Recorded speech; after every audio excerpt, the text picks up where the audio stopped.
Alright guys, welcome to another channel episode. Remember, this is a channel where we talk all about how you don't need to be a CEO in order to have some impact on the world. And just, welcome back. It's been a while since I've uploaded a video and there's lots of reasons for that. But before I get into that, I just want to say welcome back to all of those people who have been commenting on my videos. Thank you so much. I love hearing what you guys are up to, where you guys are in your data science journey, how the TensorFlow certification is going, all of that. I love. Just keep sending something. Don't be scared. I will respond if I can, if I see it. And for the most part, people have been extremely respectful, so I'm very glad for everyone out there who's been commenting. Now that that's out of the way, let's start the video. Alright, now to start the video, I just want to say that there's been around 2 months since I've made a video, and the reason for that is when I first started making YouTube videos, the idea was I would make 50 YouTube videos, or I would do YouTube for a year and I would see if I like it, right? And for the most part, I liked it a lot. I had a lot of fun making YouTube videos.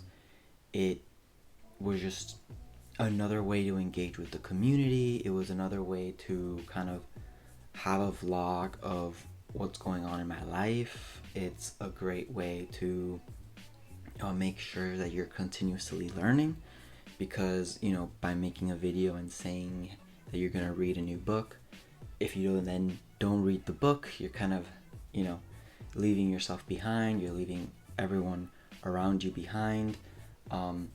So it's kind of a good motivator as well. Now, that was kind of one part. The whole, the whole experiment, the whole goal I had to make 50 videos happened 2 months ago, and it was also around a year as well. It was a little bit more than a year, actually. And I stopped because I had to then think about whether or not I wanted to continue doing this. This is making YouTube videos takes up some of your time, and it's time that you're never going to get back in life. So I had to be 100% sure that this is something that I wanted to continue doing.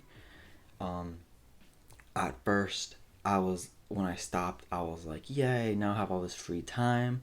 But then after a while, I was like, yeah, I kind of miss it. There's a lot to be learned by making YouTube videos. There's a lot to be gained from having a community that follows you and people that you keep up with. There's also a lot to be gained from having a video log of your life and of the things you're doing, why you're doing them, and then having you succeed in front of your own face. And there's a lot to be gained there. Alright, so now that was the first reason, that it was a project, 50 videos, I got to that milestone, I stopped, and I wanted to, reconsider whether or not I wanted to keep doing this. The second reason isn't really much of a reason, but just by chance, I happen to be working on data structures and algorithms. Data structures and algorithms are something that's commonly asked for interview questions, but is also something that they teach a lot in computer science courses.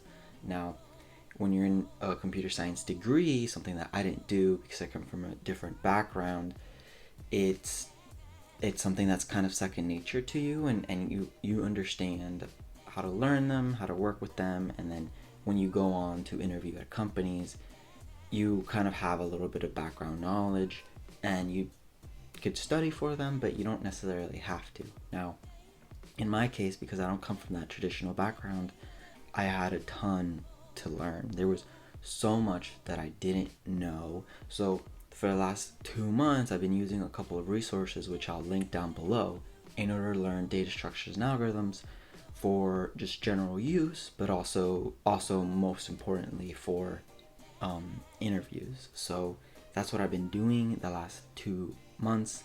What I've been doing specifically is this has been my kind of my work schedule. I would wake up in the morning, go to the gym, and then from 9 to around 12 or 1, I would just work on algorithms, usually with a partner, and then around 4 to 7 I would try to block some time to continue with my algorithms and to continue just practicing what I learned before, so I have that kind of spaced repetition.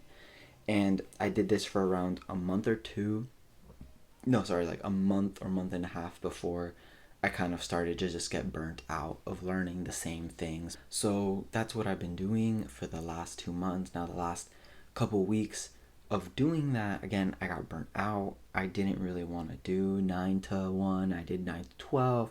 I didn't really do 4 to 7. I only spent like an hour or two afterwards. And so I'm going to be taking this week as a break, and then I will continue doing that for the foreseeable future. Now, the reason I'm saying for the foreseeable future, people usually learn this and then keep going, or they learn this, they interview, they use it in the interview, they're really happy, and so then they never continue doing this.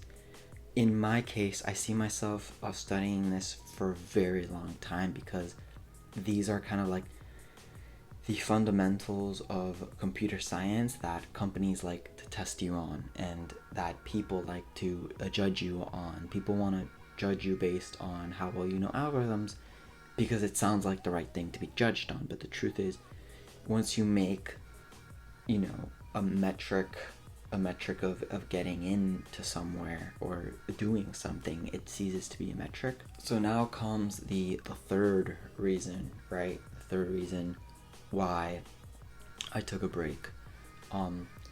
I was kind of confused as to what I should make videos on, because, like I mentioned, doing algorithms and data structures, there's just so much information out there.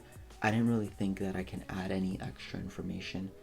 So many people out there have been doing just like examples and courses, and there's just so much knowledge out there for free and paid that it's kind of not necessary for there to be more information and more videos on algorithms.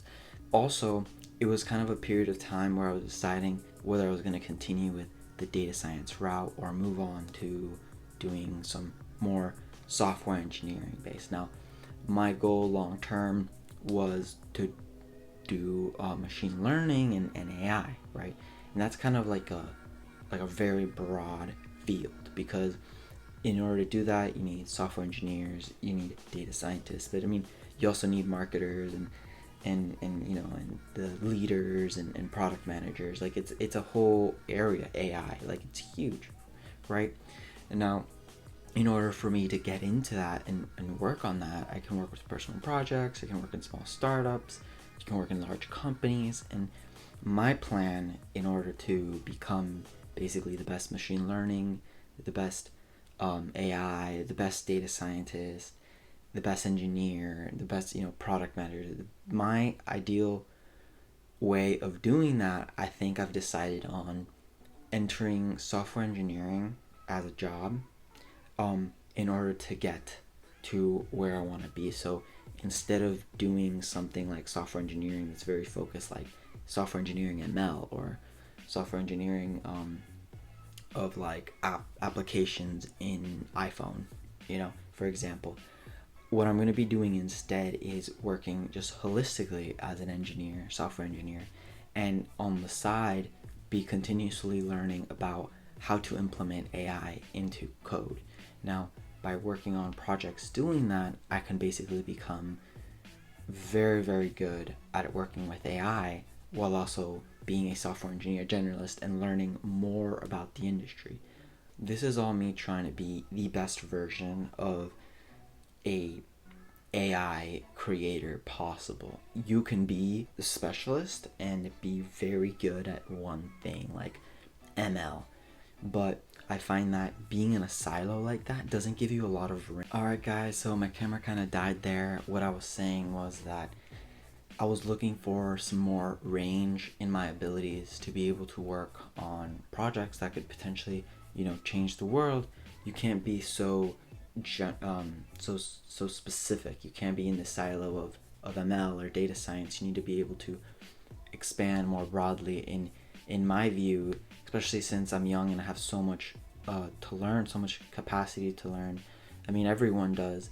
It's nice. It's going to be nice for me to learn. Let's say I have the silo of data science, I have the silo of ML. Now I can do the silo of front end and back end, and the silo of scalability and things like that, to just kind of put everything together and then decide which way I want to go. Alright guys, so if you guys enjoy this video, leave a thumbs up, put some comments on what you think my current path is, what I'm doing. If you guys have any similar paths, let me know. I'm going to make another video next week, and I will continue making videos probably weekly on the weekends until basically I don't like it anymore. I'm going to do this in order to, like I mentioned, to keep a vlog of what I'm doing and also share with the world information that I think is not there. I mean, remember that the whole point of this channel is to have some impact on the world, not necessarily being the CEO of a company, but being able to create things that then have a huge impact on the world, have an impact on 1 million people, while also only being made by 1 or 2 people, you know. So that's the goal for this channel. Alright, I'll see you in the next video. Peace.